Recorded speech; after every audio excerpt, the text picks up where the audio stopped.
How to find and copy your OKX UID. Hey everyone, in this video tutorial, we're showing you how to find and copy your OKX UID. If you've been wondering how to do this safely and easily, just follow along with this step-by-step tutorial until the end. So, how to get your OKX UID? You'll need to launch your OKX mobile application. Once it's open, log into your account using your credentials. After you've logged in successfully, you'll land on the home page as soon as the app opens. Now, to find your UID, look for the square icon in the top left corner of the screen.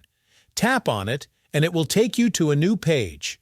Here, at the top of this page, you'll see either your name or email address and account status, whether it's verified or not. Tap on this section, and it will redirect you to your profile page. Once on your profile page, you'll see your user ID displayed here. This is the user ID you'll need.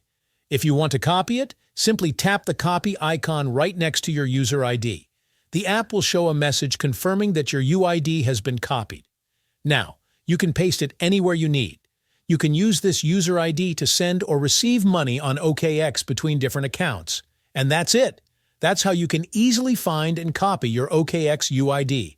If you found this helpful, don't forget to like the video and subscribe to the channel. Thanks so much for watching, and I'll see you in the next one.